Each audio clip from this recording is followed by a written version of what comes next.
Around the world, there are different approaches to purchasing major military hardware. In the vast majority of cases, buying something like a tank or an IFV has basically nothing in common with buying a car as a civilian. Just the process of developing a requirement, that is, a description of what you want to buy and what you want it to be capable of doing, is a process that can take years. And from there, you still have a long road ahead as products are competitively bid against each other, tested, and eventually one is hopefully selected for entry into service. Along the way, requirements might change, quantities might be reduced or increased, and litigation may break out between the bidders or between the bidders and the prospective buyer. All while a project navigates through a series of reviews and gates to ensure that government isn't buying a dud and getting value for money. If you watched my video on German procurement, all of this might be sounding a little familiar to you. Extensive checks and balances to ensure procedure is followed. Or, you could be Poland in 2022. If you're Poland, you've decided that you want one of the most rapid and extensive military modernizations that modern Europe has ever seen.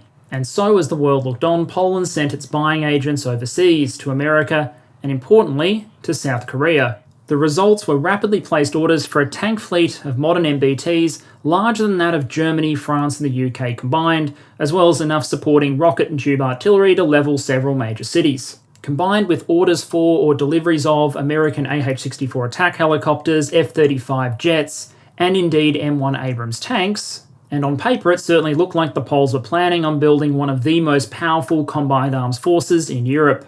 But as tends to happen when a country suddenly orders 1,000 new battle tanks, people had questions. Questions like, why was a country in Eastern Europe planning on buying tanks designed to fight in the mountains of Korea? Did anyone ask the maintainers or logisticians before they signed up for a tank fleet that operated no fewer than 10 types of vehicle? Is there a secret Polish plan to invade Germany, as I saw one commentator suggest? And why on earth was a new model European army being built in Korea? And today I hope to answer all of those questions and more. I'll start by giving a brief background of the Polish armed forces, have a look at the Polish buying spree from 2020 to 2022, and ask the question, why Korea as a major supplier?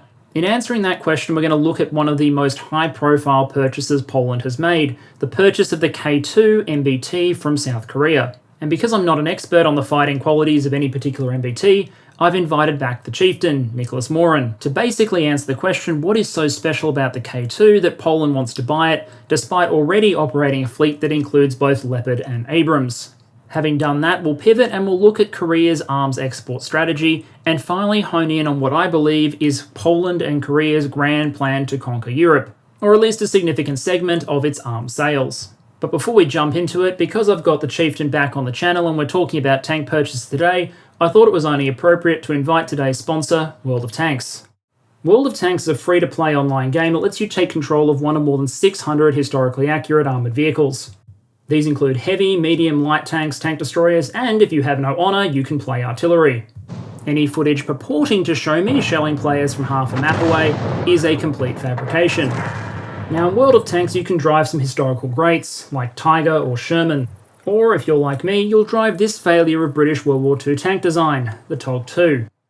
Driving the TOG in World of Tanks means cruising towards your target at a stately 12 km an hour, before falling off a terrain feature and finding yourself pitched over on your side.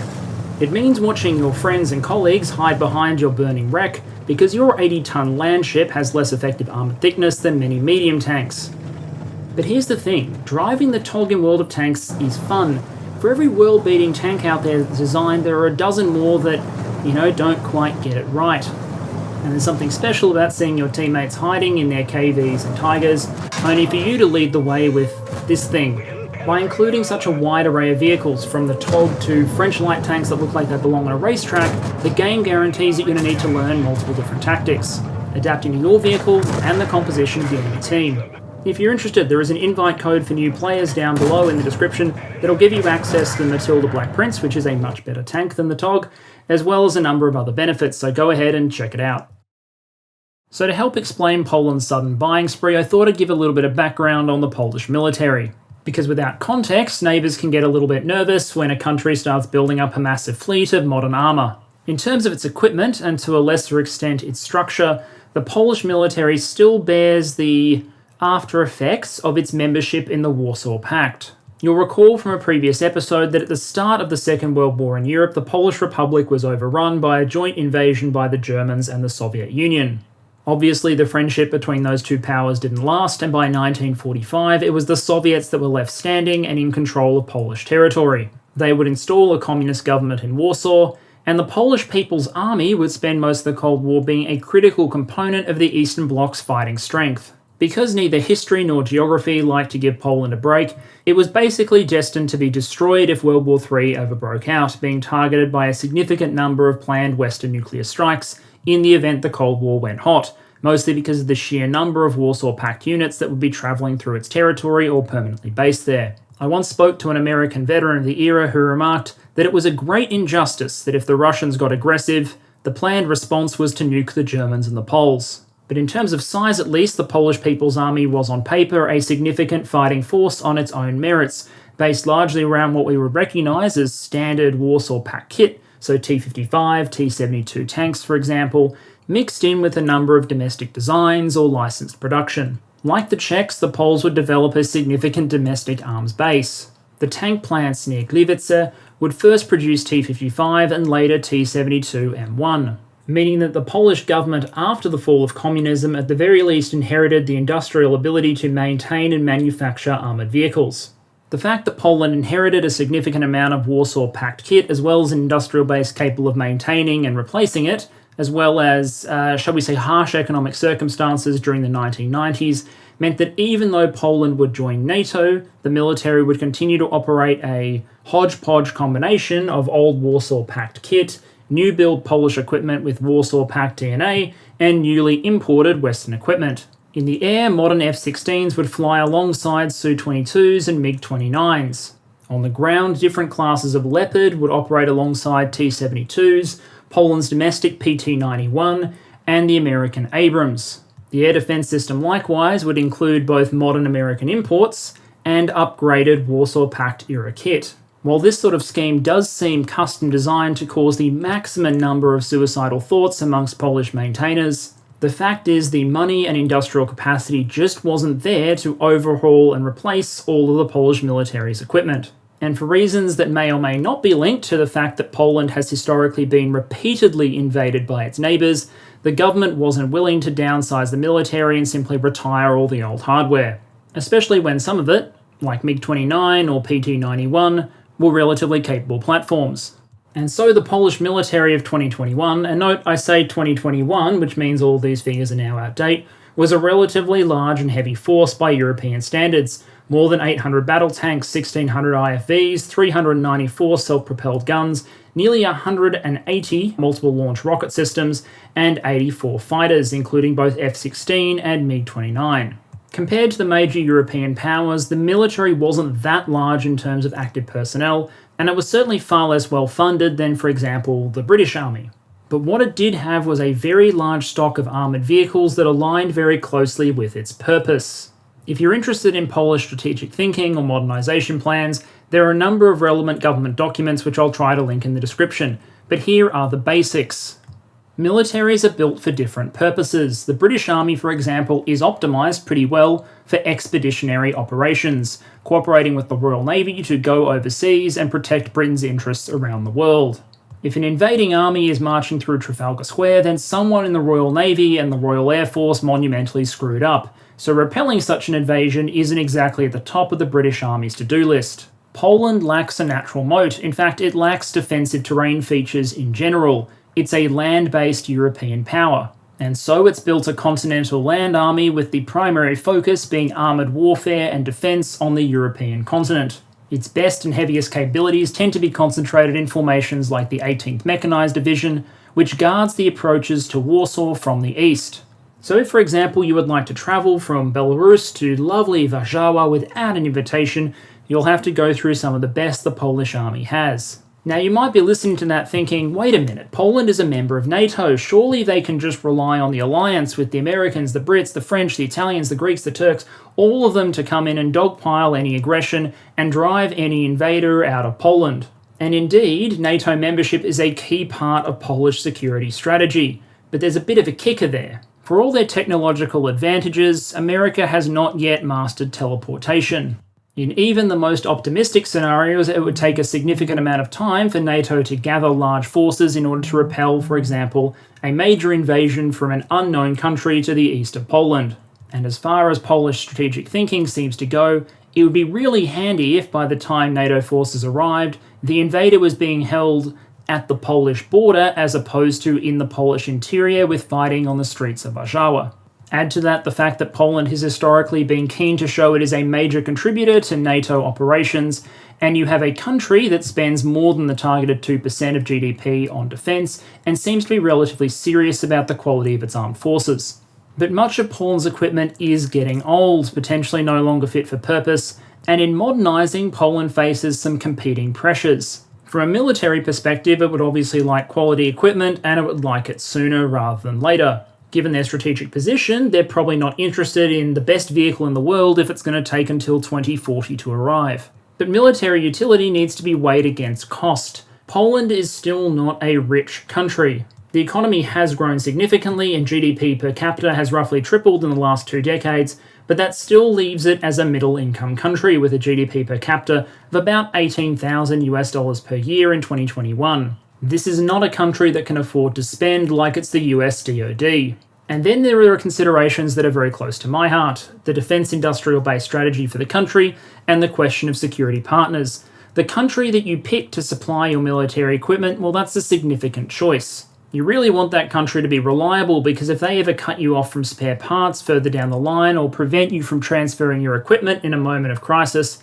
well, that can severely limit your strategic options. Plus, from a security perspective, Poland is very keen in the ability to manufacture its own equipment, both because it wants to be able to be self-reliant, but also because of cost savings. Given Poland's purchasing power parity advantages, manufacturing something at home is often going to be cheaper than buying it from abroad. At least if it's something like a tank or an armoured vehicle that the country's industry is configured to produce. And the Polish defence industrial base is in a bit of a weird position. It was very significant during the Warsaw Pact era, producing large numbers of armoured vehicles to Warsaw Pact design, as well as some indigenous equipment as well. But the fall of communism, the peace dividend, all of that started to erode the Polish defence industrial base. It still had skilled people and a base of expertise, which meant Poland was able to design, for example, its own explosive reactive armour, a number of hard-kill active protection systems for armoured vehicles. And by now, most of us are familiar with Polish designed and built manpads. But the problem is the industrial base still has very strong Warsaw Pact DNA, heavily engaged in supporting older generations of hardware or modernising old Soviet designs. Much of the modern indigenous hardware produced by Poland at the moment includes a lot of foreign contributions in terms of technology and components, to help close gaps in what the Polish defence industrial base is able to develop and produce domestically. Poland has basically focused on taking what knowledge and capabilities it does have and bringing in foreign expertise and components to fill the gaps. Borsuk and Krab are good examples. Borsuk is an IFV, which is fully amphibious and likely going to be purchased by the Polish army in very large numbers. And make no mistake, this is a Polish vehicle that will be produced in Poland with HSW as the primary producer. But the engine is a German diesel, the cannon is a Bushmaster, and the missiles are Israeli Spikes. Meanwhile, the Krab, Poland's famous domestically built 155mm self-propelled gun that has been sent to Ukraine in reasonably large quantities, that's based on the Korean K9 Thunder chassis, a British AS-90M turret, a French 155mm gun, coupled with a Polish fire control system and an engine that has at least German DNA. In other words, when you're looking at Poland's current flagship products, they're capable of manufacturing some very impressive vehicles, but there are clear examples of foreign licensed components and inputs into the design and production. But this is all about where the Polish army and Polish industry was in 2021. What about now? Because for some reason, Poland appears to have put the pedal to the metal on military modernisation in the last year or so. Other than the military superpowers, most countries will focus on a couple of key acquisition projects at any given time. Whereas sometimes it feels like Poland turned up at an arms fair, someone asked what they were after, and they said yes. In the last 2 years, Poland has received, ordered, or leased a dizzying array of military hardware: M1 Abrams tanks, Krab and M120 artillery systems, M142 HIMARS systems, the AH-64 attack helicopter, a variety of anti-aircraft systems, including more Patriot launchers, and the real kicker was when the buys from South Korea started to be announced. Because as large as some of those previous orders were, and that's a non-exhaustive list by the way, the orders that got placed with the South Koreans boggled the mind. And by November, I'm pretty sure that Polish Defense Minister Mariusz Błaszczak was Sol's favourite person. And I want to add the caveat here before we go through these purchases that there's no guarantee that all of these orders will eventuate, that all options will be exercised, and all of the equipment that's being talked about will be fielded on the set timeline. Basically, no military on planet Earth manages to hit all of its target deadlines for its maximum amount of ordered equipment. But for now, all that we can look at are the order numbers, so let's do so. The first item that caught most people's attention was Poland's order for the Korean K2 tank, 1,000 of them. This surprised people for a couple of reasons. Firstly, because the K2 was designed in Korea for a Korean battle space. And for anyone who's visited the country, Korea's border with North Korea doesn't really look much like Poland's eastern flank. Secondly, it was surprising because Poland hadn't actually tested the thing. And thirdly, because the bulk of the order for the K2PL, which is the Polish version of the K2, doesn't actually exist yet. But I'll leave that one to the Chieftain to talk about in a minute. Then there was the K9 self-propelled 155mm howitzer, a gun which has had tremendous export success in recent years. Again, there are 2 versions of the gun involved: K9, the base version, and the K9PL. For context, that's about 5 times as many self-propelled 155mm howitzers as Germany has. The first 24 of these guns for Poland's order rolled out of Hanwha Defence's Factory No. 1 in Changwon on 19 of October 2022, about 2 months after the order was signed. The later PL version, many of which will be built in Poland, will include a number of upgrades, including automatic fire control upgrades, driver night vision periscopes, and new auxiliary power units. And then there's the K239 multiple launch rocket system. By now, most of the internet knows about the American HIMARS system and the tracked equivalents, the M270. K239 is a Korean system that has features of both. Like HIMARS, this is a wheeled system, but like M270, it's got 2 pods instead of the HIMARS 1. Like M270 and HIMARS, those pods basically can contain a number of different sorts of rockets, although in the Korean offering it's a little bit different than the American systems. Each pod can either carry 20 131mm unguided rockets, 6 230mm unguided rockets, 6 239mm guided rockets, which are basically rough equivalents to the Gimlers that are being fired from HIMARS systems in Ukraine. There are also reports that Poland's order may extend to the domestic production of the KT-SSM, the Korean Tactical Surface-to-Surface Missile System, which is basically the Korean version of ATACMS. Shorter ranged, certainly, but also reportedly cheaper. Overall, Poland is reported to have ordered up to 288 of the K239s, along with literally tens of thousands of rockets to go with them. The K239 will be mounted on a Polish truck chassis rather than the Korean version, and the story of why Poland's bought them is actually kind of hilarious. As far as the media coverage goes, and the behind-the-scenes story may be a little bit different, but this roughly accords with industry scuttlebutt, the Poles originally approached Lockheed Martin to buy approximately 500 HIMARS systems. To put that into perspective, the US Army operates short of 400. Now, while I'm sure Lockheed Martin was very happy to potentially get the business, the HIMARS production line is kind of busy at the moment with a lot of clients on the horizon, so 500 anytime soon wasn't exactly realistic. So rather than ask themselves whether or not they really needed 500 modern MLRS systems, the Poles shrugged, reduced the HIMARS order, went to Korea and said, hey, that thing looks kind of like HIMARS, can we buy 288 of those to make up the difference? And the Koreans, to their credit, said sure, absolutely. Something that isn't clear so far is whether this order is just for launching vehicles or whether it includes loading and support vehicles. Each K239 in service usually gets paired with a 239T ammunition support vehicle to reload the thing, for example, and each battery usually has a control vehicle. So I'll be waiting to hear whether or not that 288 is just launchers, or whether or not half of those vehicles are in fact loaders. In any case, This is a terrifying amount of precision fire capability. And then, presumably because the Polish Air Force didn't want to be left out from the buying spree, there was also an order for Korean FA-50s light fighter jets. The FA-50 is a much less capable but also much cheaper aircraft than the F-35, which the Poles are also buying. Basically a fantastic way to up your aircraft inventory and do low-cost operations without racking up flight hours on the F-35. As each order was announced, the jokes on the internet started mounting about Polish maintainers wanting to off themselves, mostly because by the time the orders were done, the joke was that Poland would be operating no fewer than 10 types of main battle tanks, to say nothing of its other systems. There'd be 3 sorts of Leopards, 2 A4s, 2 A5s and 2 PLs, the T-72M1, the PT-91, both based on Warsaw Pact era systems, the M1A1, the M1A2 SEPV2 and SEPV3, the K2 and the K2PL. Good luck sustaining that lot.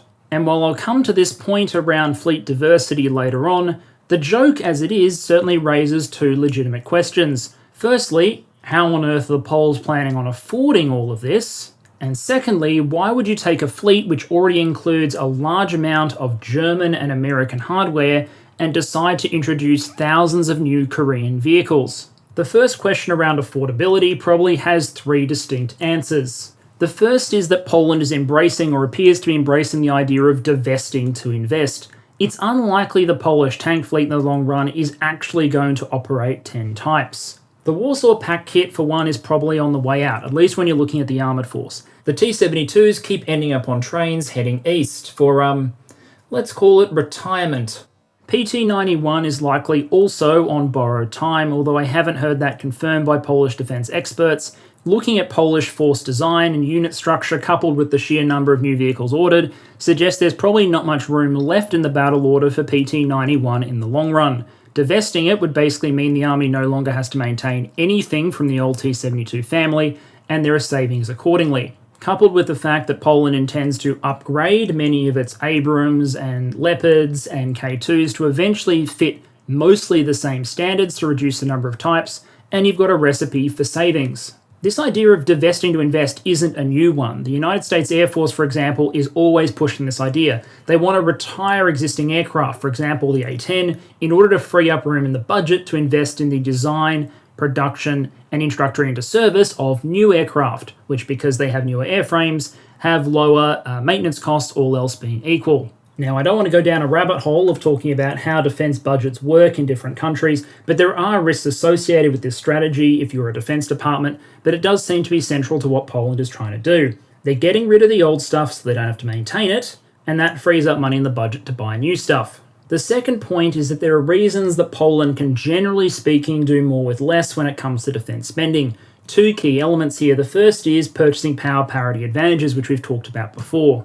This is basically the fact that because costs are generally lower in Poland for things like labour, the military can get a better return for its spending than other countries can. If you want a refresher on that idea, check out my video on European defence. The second element is what Poland spends its defence budget on. Poland historically, and now in the future even more so, spends a greater percentage of its defence budget on things like buying new equipment as opposed to just paying salaries and pensions. If you're able to make economies on things like maintenance, sustainment, basing, and salaries, then there's more room in the budget to pay for new kit. And with Poland poised to increase defence spending as a share of GDP from about 2.2% to a target of 3%, most of that increase is intended to be directed towards capital expenditure, new tanks. They're also employing some budgetary black magic to ensure that funding for defence modernisation is smooth and reliable from year to year. I talk about the Armed Forces Support Fund and the way it's intended to function, but I don't want to risk getting political, so if you're interested, look it up yourself.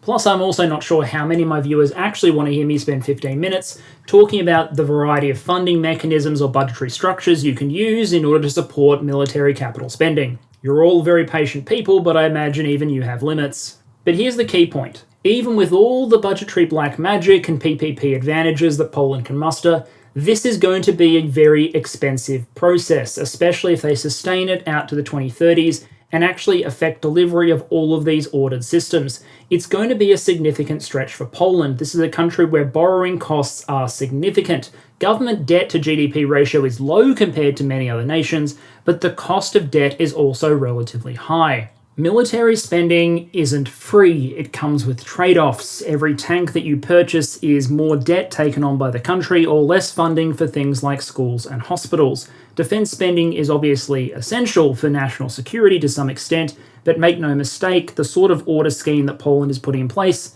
is going to be pretty expensive. And so if Polish economic conditions become difficult or the political winds change, I wouldn't be surprised if Poland rolls back on some of these planned initiatives.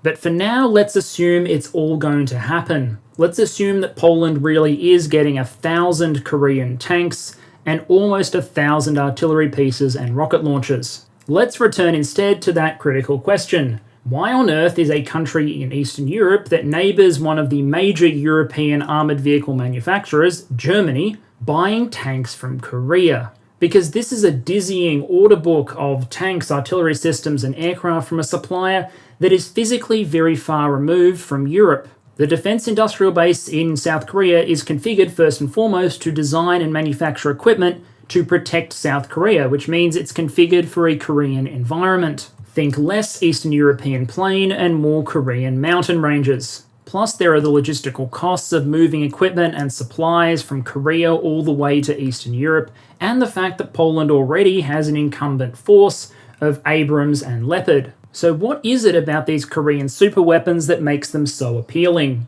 And because I'm not the right person to judge the fighting capabilities of a particular tank or armoured vehicle, I thought I'd bring back someone who is. At this point, the Chieftain is basically YouTube's resident tanker. From a tanker's perspective, how good is K2, and why would the Poles want to buy it? Here's what he came back with.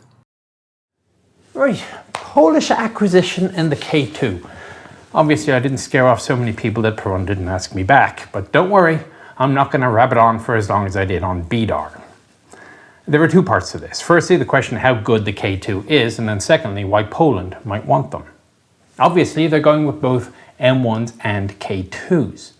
The idea of fielding a multi-type fleet is hardly new, indeed Poland is rather used to it. There are a few countries out there which do field multiple types of tank. It can be managed. The question of how good is K2 is an interesting one.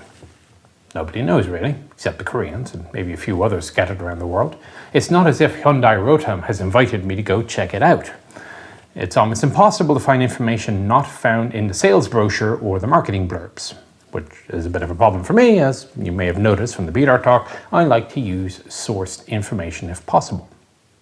However, the only practical information I've received from a Korean tanker is that he found the K2 to be far more comfortable inside than K1, as it had more internal volume per crewman. Probably a result of the reduced crew requirements due to the autoloader. I have my own opinions on autoloaders and am very much in favor of them, but that's another video. It's actually called Whither the Autoloader if you want to go look for it. Now, I have said in the past that the differences between modern tanks are really more in the details than in general capabilities. If you look at K2, you're not going to find much particularly unexpected from the sales brochure of any modern tank, be it the Leopard 2A7 or Leclerc or M1A2 SEPV4. K2 is a modern lethal tank, but no more than a modern lethal tank. I mean, look at the weapons. The main gun is in effect the Rheinmetall 120/55. As found on later Leopards, it's a NATO standard gun, firing NATO standard munitions. In practice, not much difference between that or anything else. Now, there are a couple of minor quirks. The Koreans have some of their own ammunition. The one getting a lot of attention is the Korean Smart Top Attack munition, which is in effect a sort of a tank-fired version of a bonus or SATARM type round.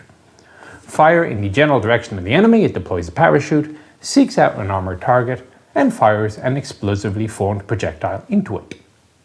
Personally, I think it's a waste of ammunition space in a tank. I mean, why not just fire that type of round from a 155mm and save the limited ammunition capacity on the tank for things that only a tank can fire, specifically direct fire tank rounds. I mean, if you really want to shoot at the top of a tank with your tank because it's thinner, there are other ways of doing the job.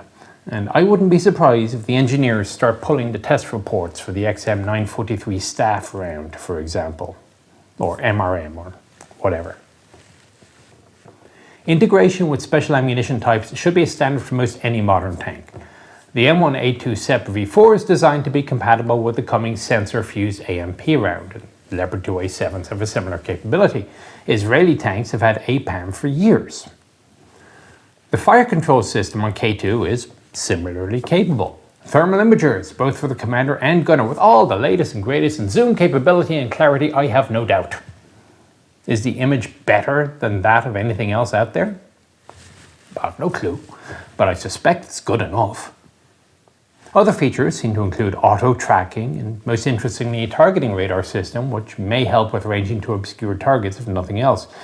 Now, I understand that overall the fire control system is related to that manufactured by Thales and is used in Leclerc, but again, that's what I'm finding out.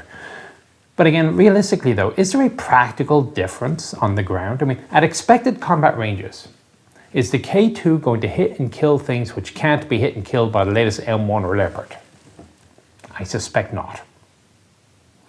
An interesting question, however, comes in terms of its protection. K2 is not a particularly heavy tank, but on the plus side, it also has a somewhat smaller profile.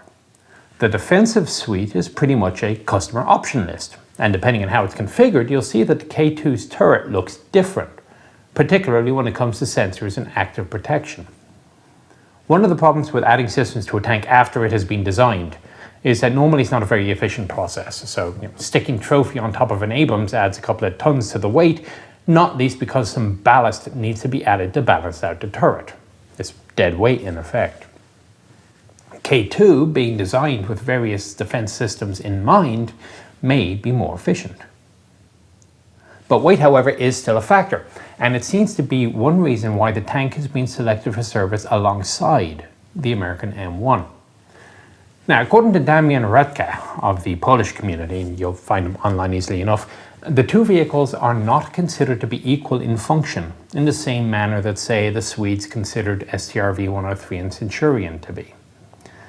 The Abrams are slated to go to the 18th Mechanized Division on the eastern border and the approaches to the capital. Good, open tank country where sheer weight of armor has a benefit. And say what you like about the M1, if it does one thing well, it's slug it out to the front.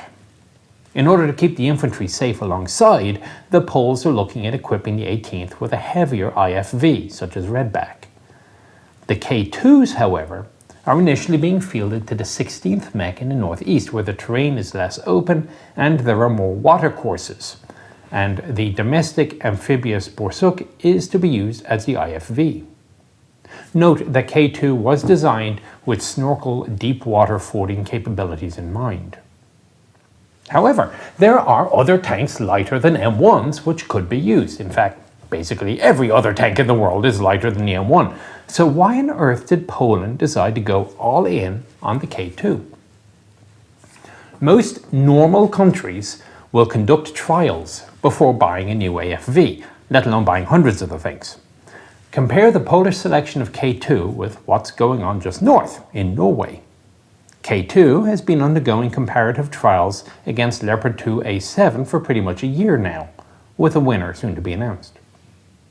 Obviously, Norway considers K2 to be a viable equivalent to the combat requirements of the Leopard.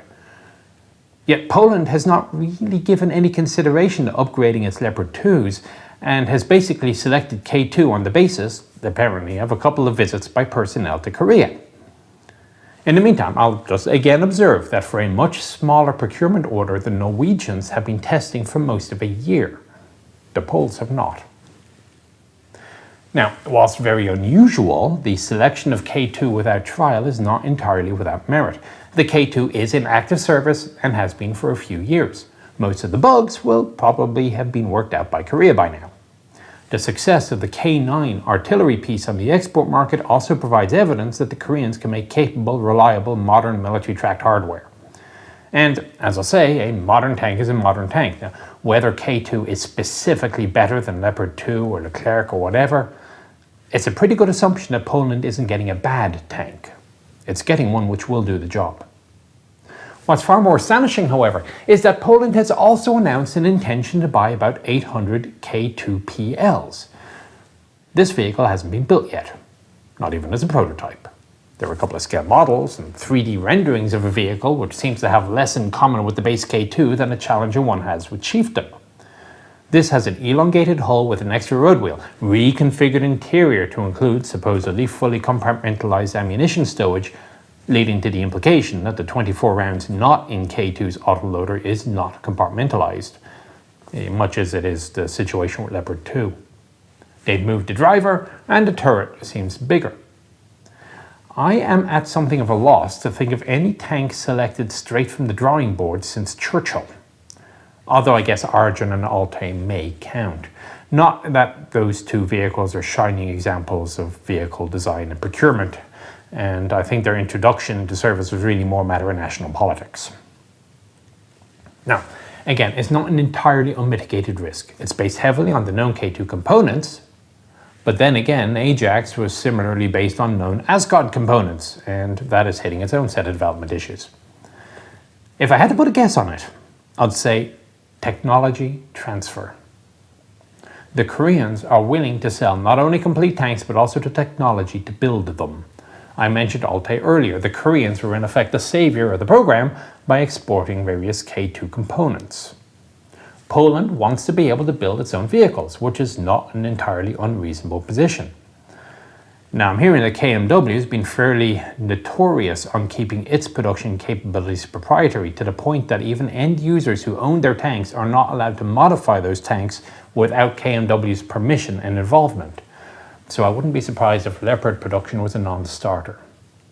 I have no idea what Nexter's position is on Leclerc production. Certainly the Americans will allow foreign production of M1, as evidenced by the factory in Egypt, but apparently the Bulls didn't inquire. Possibly because of the aforementioned intent to use lighter vehicles for the majority of the force, and the decision that the M1 wasn't going to be the tank selected for that. So, this is pure personal speculation.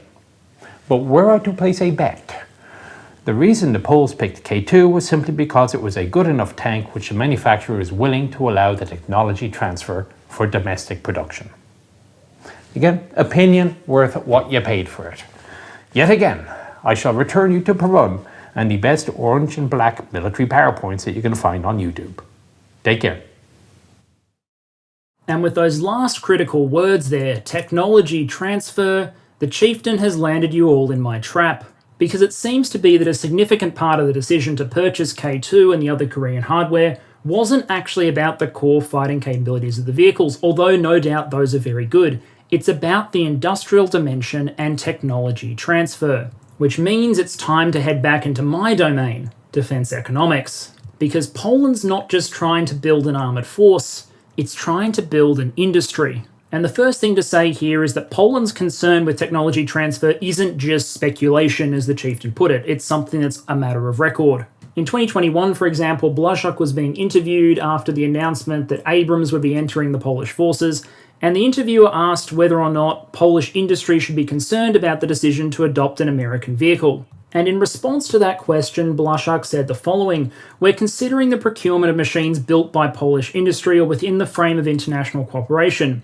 And then he goes on to talk about the potential for technology transfer in that conversation in relation to Abrams, but it set the stage for what was happening next. The Polish government's modernisation plans for the military always hinged on the idea of Polish industry participation.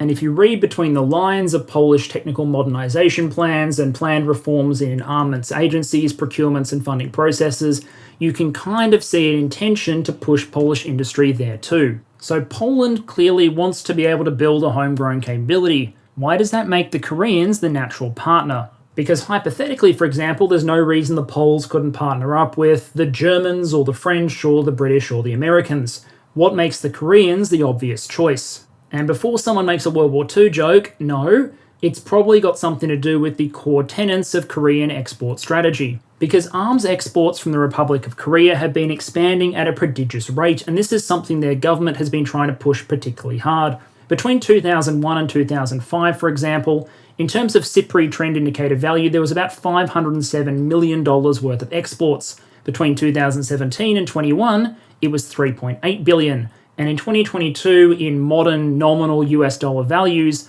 Seoul is talking about $10 billion US dollars worth of arms exports. Historically, these are mostly focused on naval exports, which we talked about before, along with artillery systems and to a lesser extent aircraft, but the export of tanks is more of a recent development. On screen, you've got SIPRI figures on South Korean arms exports over time. Those are cumulative totals. Green is artillery, blue is naval, and grey is literally everything else. And what that shows you is that in the last couple of years, Korean arms exports have really taken off like a rocket, with the naval sector being the fastest growing, but artillery also being a critical market. So the question becomes, in a competitive market, how are they doing it? Because in order to win in an international market with entrenched players like the Americans or the Germans, you need to have some sort of competitive advantage.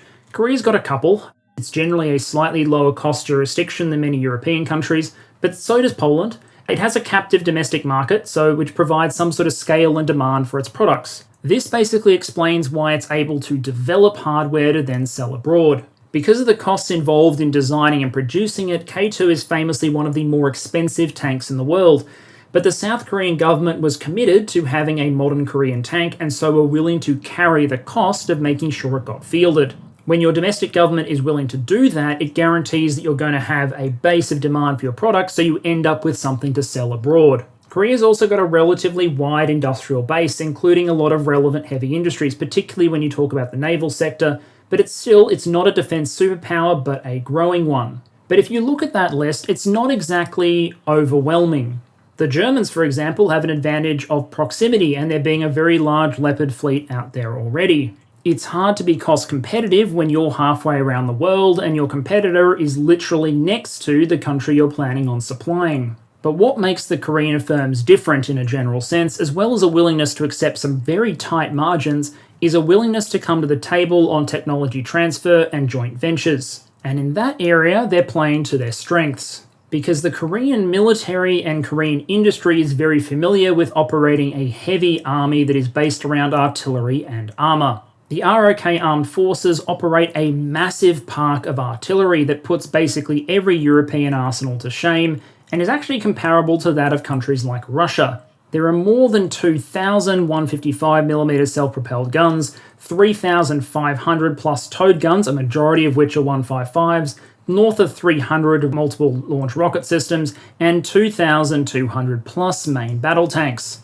In large part, this is because North Korea has a massive artillery park, so the South Koreans maintain a very large force to counter it. As a side note, this also means that the South Koreans maintain extremely deep ammunition stockpiles. So if for some reason you happen to be shopping for 155mm ammo in very large quantities in 2023, this might be a country you look to, both for production and existing stockpiles. Korea's strategy for increasing its defense exports is based on leveraging these areas of strength, the things that it knows how to build: howitzers, tanks, rocket launchers, and break into foreign markets dominated by other powers using this equipment. Part of that deal is to cut technology transfer deals and enter into joint or local production arrangements.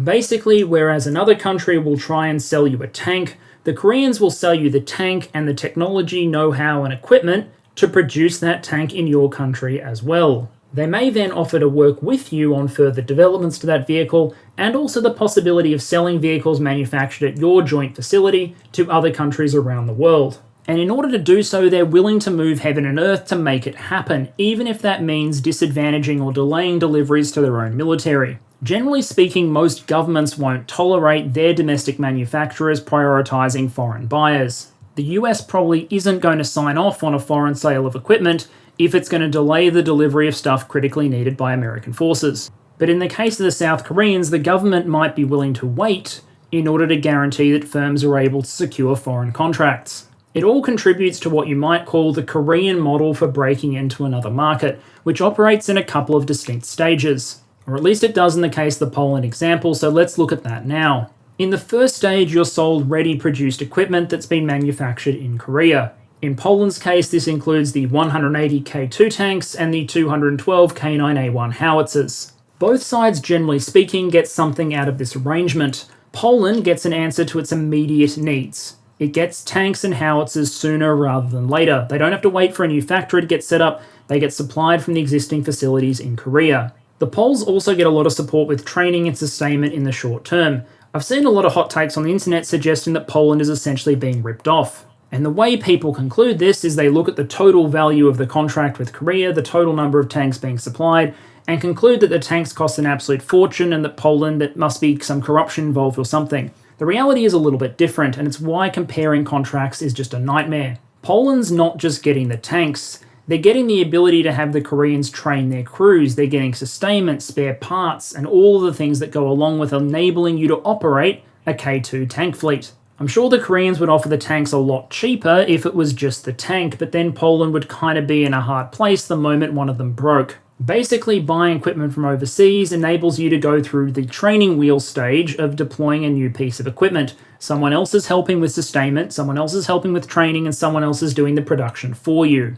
And so while your industry gets to catch up, your army gets familiar with the hardware. From Korea's point of view, this is fantastic. This is a significant export sale. This is jobs and money flowing into the Republic of Korea and keeps the factories ticking over. A direct sale of hardware overseas from your domestic facilities is basically a dream come true for most defense firms, and that's what Stage 1 essentially is. This also explains why other unnamed firms might be less than willing to move away from this model and just always want to sell you equipment manufactured in their factories. And why whatever company sold you your car probably wants you to maintain them in their sponsored facilities using their proprietary parts. But as Hanwha themselves put it, they put the highest priority on enhancing cooperation with local industry to contribute to modernisation. In other words, the Koreans are willing to engage local industry, and so Stage 2 becomes domestic production. In Poland's case, this essentially means building a custom-designed version of the underlying piece of hardware that's suitable for the Polish environment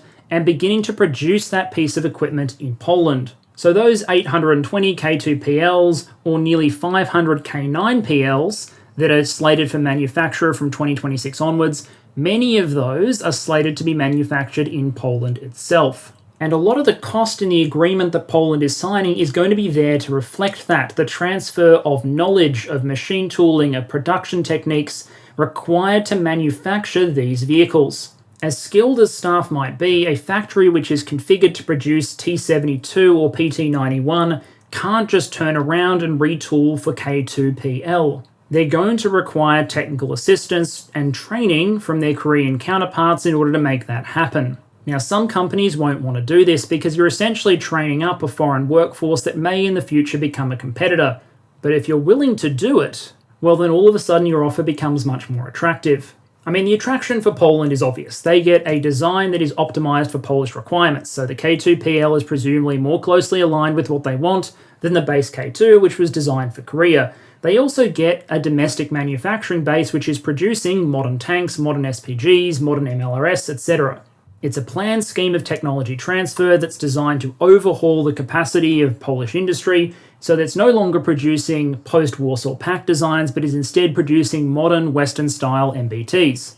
The Korean firms, meanwhile, aren't missing out entirely. They're getting technology transfer fees, obviously, for their intellectual property and their assistance, and there's still likely going to be parts of this production that still have to be done in Korea. While there's competing information out there, I would be shocked if all of this production is done in Poland and none of the parts are brought in from Korea. On a tank-by-tank basis, this is probably less profitable for the Koreans than selling ready-made vehicles, but it's still profitable. And it unlocks the potential to take things even further, because the Poles and the Koreans are already talking about becoming joint development partners in the future. There's already talk of working together on a K9A3 version, planned for introduction in the 2030s, potentially including some pretty funky automation ideas. There's also chatter around a K3 tank jointly developed between Korea and Poland. Funnily enough, when Hyundai Rotem put out a little model that I'm showing on screen there of their next generation main battle tank concept, that is the K3,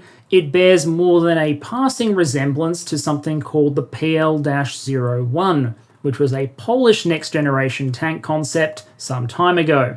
In other words, having trained up Polish industry and established production in Poland, the Koreans then intend to leverage the Polish knowledge base and industrial base as part of their offering, jointly developing new vehicles and potentially offering vehicles and new production from sale from Polish factories.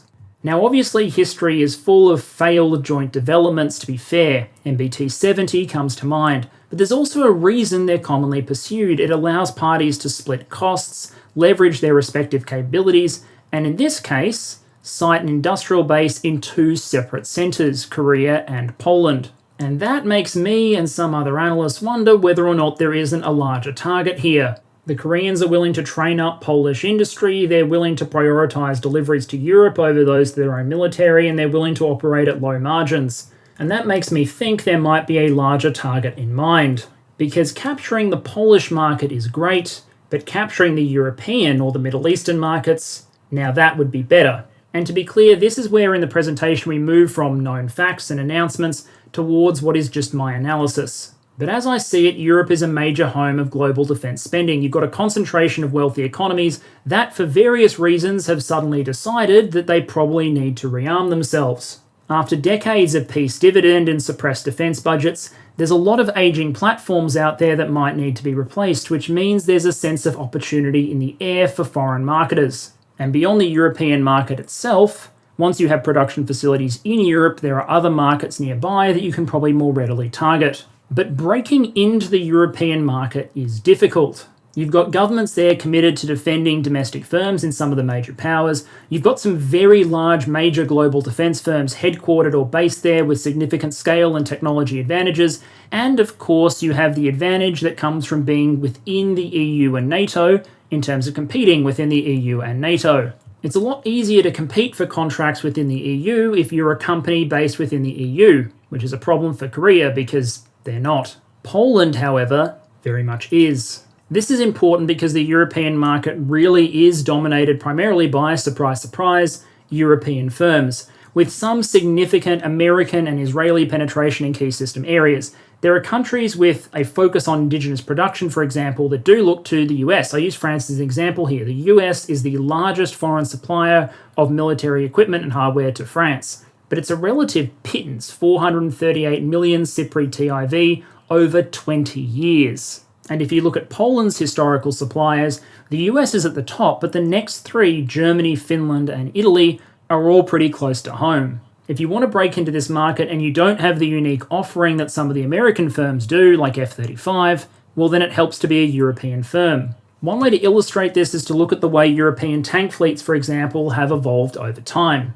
Now, immediately after World War II, pretty much everyone's heavy industry was pretty comprehensively trashed, so you basically had two choices. If you were in Western Europe, then you bought some really cheap surplus American tanks, or some not-so-surplus American tanks that were, again, cheaper and more attractive than anything that was being produced domestically. If you're in the Eastern Bloc, I really hope you like T-34, 54, or 55, because that's what you're getting. Later in the Cold War, if you're in the West and you're one of the major powers, the UK, France, Sweden is another example, then you build your own tank. But if you're any other Western country, you basically buy the Leopard from Germany. The West German Leopard 1 becomes the de facto European NATO tank for everything other than the largest powers. And in the Eastern Bloc, well, you still have those T-55s, but how do you feel about T-72? Because again, there ain't much choice in the matter. And post-Cold War, not much has really changed. Italy developed its own domestic tank, for example, but Germany also started selling all of its extra Leopards to anyone who would buy them relatively cheaply, which means, instead of Leopard 1 being used by everyone, it's now just Leopard 2. Until the recent sale of Abrams to Poland, there was basically a drought of American heavy armoured vehicles being sold on scale into Europe. If you wanted to buy a tank or a self-propelled gun, there are decent odds that you bought German. The recent agreements between Poland and the South Koreans suggest that Poland's not just interested in being more independent from the German defence industrial base, it might also be interested in competing with it. And when you look at it comprehensively, you can see why such an offering might be attractive. Korean designs adapted to the European market are probably going to be more attractive than just Korean designs built for Korean specifications. K2PL may be a better match for potential European consumers than the K2 base model. When it comes to cost competitiveness, both Poland and the ROK have advantages in terms of lower labour costs, for example, than their German or their American competitors. If you can offer your vehicle 20% cheaper than your competitor, well then their vehicle better be a lot better than yours if it's going to win contracts. And the list of potential advantages goes on. If you're another country in Europe thinking about getting into the K2 program, well then it's easier if the repair hub, support facilities and spare parts are coming from Poland as opposed to from halfway around the world, lower lead times on shipping and greater reliability. Trade between European powers is much more frictionless than between European powers and Korea. And it is much harder to lock a Polish company out of a bidding process in Europe than it is to lock out, for example, a Korean company, even if that, quote, Polish company licensed a lot of its core technology offering from the Koreans. Now, there's obviously a lot of uncertainty here. All of this may come to nothing. Production may be difficult to bring online, there may be delays and cost overruns. In fact, because it's a military acquisition, it's almost certainly going to be subject to delays and cost overruns. And it seems unlikely that Polish industry will catch up with its competitors in America or Germany overnight. But you can see the potential of what they might be trying to accomplish here. It seems unlikely, for example, that France or Germany would abandon their joint main ground combat system program, which intends to develop a new main battle tank, in order to buy something that's of Polish-Korean origin. But for other European countries that aren't committed to the EMBT program, then maybe a future K3 or K9A3 in the case of artillery, maybe that's on their radar. In short, the Korean offering probably just ticks all of Poland's boxes. In terms of military utility, they get good equipment delivered relatively quickly, with support in the areas of training and sustainment to make sure they can field and maintain it. In terms of affordability, the Koreans generally offer a pretty tight margin on the things that they're selling, and they offer to indigenize some of the sustainment, which lets you capture savings locally. If the Polish government is spending money on Polish industry maintaining or supporting the tank fleet, that's much less of an economic loss than if they were just sending the money overseas. It means Poland is less reliant on any one single defense supplier because now it's getting equipment from Germany, the US, and Korea, among others. And critically, in terms of Poland's defense industrial base strategy, this is an opportunity to essentially transform the capabilities of Poland's manufacturing sector. It basically sets Polish industry up with the technology transfer it needs to do major production runs of relatively modern systems like tanks, SPGs, and artillery systems, not to mention light aircraft. It also gives them a development partner for future combat systems like K9A3 or K3, and might, perhaps, allow them to start competing or contributing to competition in the European arms market itself. If another European country buys K2, for example, what are the odds some of the servicing or some of the spare parts may be produced in Poland? It is, if nothing else, a very ambitious play. In conclusion, there are a lot of reasons to buy a particular piece of military kit that go way beyond its individual performance characteristics. Poland is likely buying from Korea not because there's some secret plan to invade Germany, but rather because that is the best offer for their various requirements. Korean arms can be delivered relatively quickly, and Korean firms are willing to work with Poland in order to set up domestic production for successive models. It's far from certain that everything will go according to plan, but if it does, there'll be two key results. The first will be that the Polish military is utterly transformed compared to what it looks like at present. With 5th generation fighters and advanced MBTs, IFVs, SPGs, and every other acronym under the sun, a lot of Polish kit will then be cutting edge. And perhaps even more significantly in the long term, Polish industry will have set itself up as a potential supplier to the wider European market. Poland will gain a valuable development partner and source of technology transfer, while Korean firms will gain a significant foothold in the European market. Certainly something to watch in the years to come. Alright, channel update to close out. I was originally a little bit nervous about getting this one done, but in the end it turned out just fine. I have been a bit under the weather, but I'm feeling much better now. For those of you that are patrons, by the time this video goes up, there should be a vote on upcoming topics, so feel free to weigh in there. And given recent events, there will also be another vote on charitable causes by the end of the month. While I've been unwell, I have slowed down the pace of content production on the gaming channel, I hope you understand, but it is still ticking along at 2 to 3 videos per week. For this video though, I want to extend my thanks obviously to the Chieftain for coming back and talking about K2. He's become my go-to source whenever there's a question about the performance of a particular armoured vehicle, and he's been incredibly generous with his time. And also thanks to Wargaming for their sponsorship. I think I first installed World of Tanks back in 2013, so it did feel a bit weird to be accepting a sponsorship all these years later, but I was very happy to have them. World of Tanks certainly isn't a simulator. Tanks in the real world don't tend to have things like health bars, but I have found it to be an awful lot of fun. So if you're interested in giving it a go, the referral link is, as I said before, in the description below. Thank you all again for watching, and I'll see you all next week.